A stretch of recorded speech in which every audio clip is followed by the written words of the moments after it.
مکے میں بھی سب لوگ ایک ایمان کے لیول کے نہیں تھے، کچھ اعلیٰ ایمان والے تھے، کچھ کمزور ایمان والے تھے۔ پھر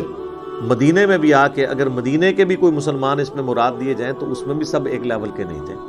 جن کی اتنا تزکیہ ہوا ہو ان کو اب مشکل نظر آ رہی تھی۔ یہ تو جب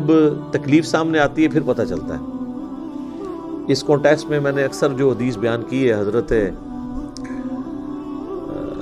حذیفہ ابن یمان رضی اللہ تعالیٰ عنہ کے حوالے سے صحیح مسلم کی، جو غزوہ خندق کے موقع پر، تو وہ تیرے ہوتے جنم لیا ہوتا تو آپ نے دیکھا ان کے لیے کتنا مشکل وقت تھا۔ رازدار رسول ہیں، کامل الایمان مومن ہیں، تو صحیح مسلم میں موجود ہے کہ کچھ تابعین آ کے کہتے ہیں کہ آپ کتنے خوش نصیب ہیں کہ آپ اللہ کے نبی کے ساتھ نمازیں پڑھتے تھے، قتال کرتے تھے، کاش ہم نے بھی وہ زمانہ پایا ہوتا تو ہم اللہ کے نبی کا ساتھ دیتے۔ تو حضرت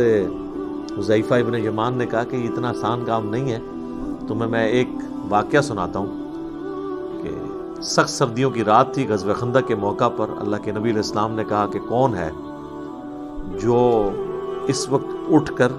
کافروں کی جاسوسی کر کے ان کی خبر مجھے دے اور قیامت والے دن میرا ساتھ اسے نصیب ہو۔ تو یہاں تو میرے لیے تقریباً سارا پاکستان ہی کھڑا ہو جاتا، اس لیے کہ نہ تو جانا ہے نہ کھڑا ہونا ہے کی ضرورت ہے،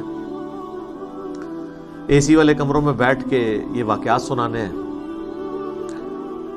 تو سیدنا حذیفہ کہتے ہیں کہ کوئی شخص بھی نہیں کھڑا ہوا۔ نبی علیہ السلام نے دوسری دفعہ اناؤنسمنٹ کی کہ کون ہے کہ جو اس وقت جا کے کافروں کی جاسوسی کرے ایک سردیوں کی رات میں اور قیامت کے دن اللہ کے نبی کا ساتھ اسے نصیب ہو۔ اس سے بڑی کوئی چیز ہو سکتی ہے؟ اللہ کے نبی کا ساتھ، شفاعت، جنت الفردوس میں حضور کا ساتھ۔ کوئی بھی نہیں کھڑا ہوا، تیسری دفعہ بھی کوئی نہیں کھڑا ہوا، چوتھی دفعہ حضور نے کہا حذیفہ، تو کہتے ہیں میں نے دل میں سوچا کہ اب تو اٹھنا پڑے گا، اب تو اسپیسیفکلی حکم، اب تو ایمان والا معاملہ ہے۔ پہلے تو کوئی بھاگنے کی گنجائش تھی کیونکہ جنرل حکم تھا۔ تو کہتے ہیں کہ میں اٹھا تو حضور علیہ السلام نے فرمایا کہ جاؤ کافروں کی جا کے جاسوسی کر کے مجھے خبر دو، اور دیکھنا کوئی ایسی ویسی حرکت نہیں کرنی ہے کہ ہمارے لیے بعد میں تم مصیبت کوئی کھڑی کرے تھے۔ تو کہتے ہیں کہ میں اٹھا تو اس وقت بڑے بوجھل دل کے ساتھ اٹھا، لیکن جیسے ہی اٹھا تو مجھے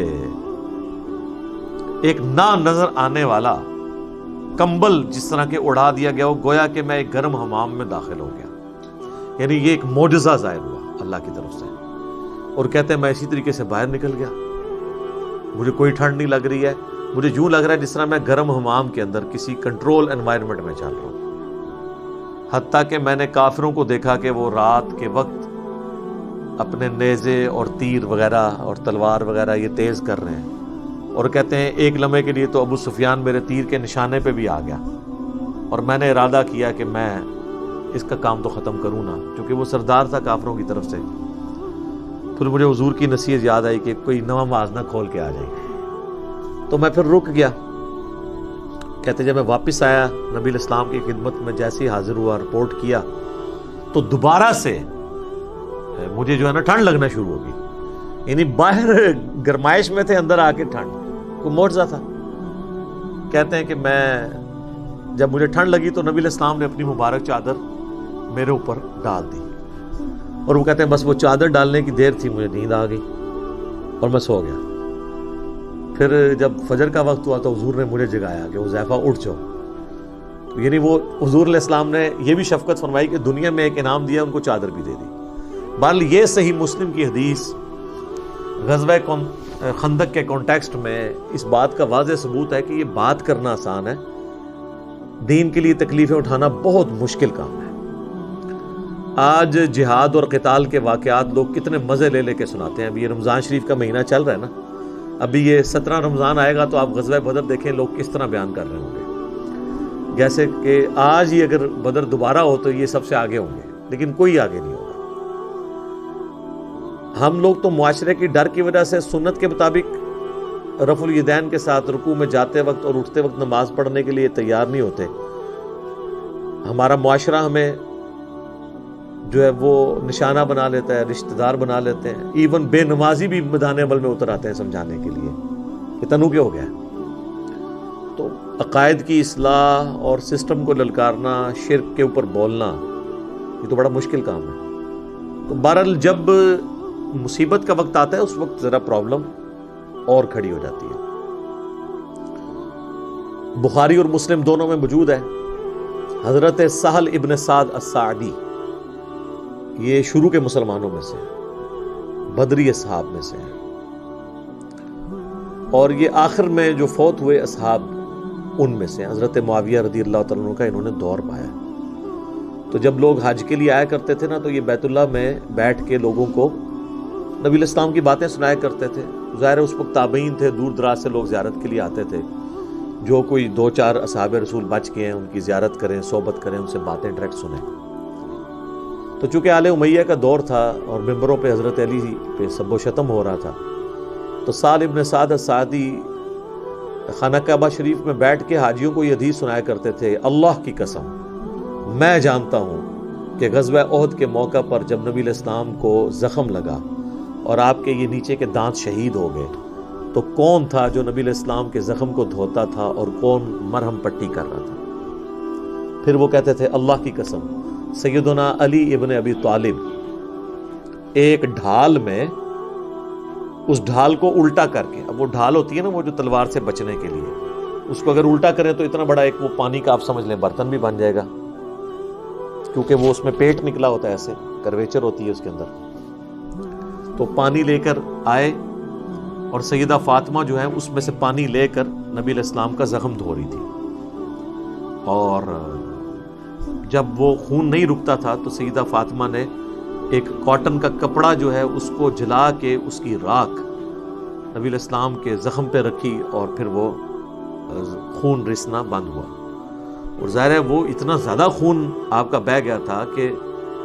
بلڈ پریشر لاس ہونے کی وجہ سے نبی علیہ السلام بے ہوش ہو گئے تھے. اسی وجہ سے نبی علیہ السلام کی شہادت کی افواہ بھی پھیل گئی تھی، جس پہ وہ پھر آیت سورہ آل عمران کی بعد میں اللہ تعالیٰ نے کمنٹری کے طور پہ نازل کی نا 144، وما محمد الا رسول قد خلت من قبلہ الرسل افإن مات او قتل، محمد تو نہیں مگر ایک رسول، اگر یہ مر جائیں اور پاکستان میں وصال فرما جائیں، ترجمہ یہ کرتے ہیں وہ، یا جنگ میں قتل کر دیے جائیں یعنی شہید ہو جائیں، تو کیا تم اپنے دین سے الٹے قدم پھر جاؤ گے؟ تو جو کوئی تم میں دین سے الٹے قدم پھرے گا اللہ کا کچھ نہیں بگاڑ سکے گا، اور اللہ تعالیٰ جزا دے گا ثابت قدم رہنے والوں کو، اہل ایمان کو. تو یہ آیت اس موقع پہ نازل ہوئی. اور اسی موقع پہ آپ دیکھیں کہ صحیح بخاری میں آتا ہے کہ حضرت عثمان غنی رضی اللہ تعالیٰ عنہ غزوہ احد میں جب بھگدڑ مچی تو اس میں بھاگنے والوں میں وہ بھی شامل تھے، لیکن پھر سورہ آل عمران میں اللہ تعالیٰ نے ان سب کو معاف بھی کر دیا. ہم یہ چیز کو کرٹیسزم کے لیے بیان نہیں کر رہے ہیں، آج کی ڈیٹ میں تو معافی ہو چکی، لیکن اس وقت میں بتا رہا ہوں اس وقت بھی سب لوگوں کا ایمان ایک لیول کا نہیں تھا. اور آپ دیکھیں سب سے مشکل وقت نبی علیہ السلام پہ تھا، کیونکہ ان کی ٹارگٹ تو حضور کی ذات تھی نا.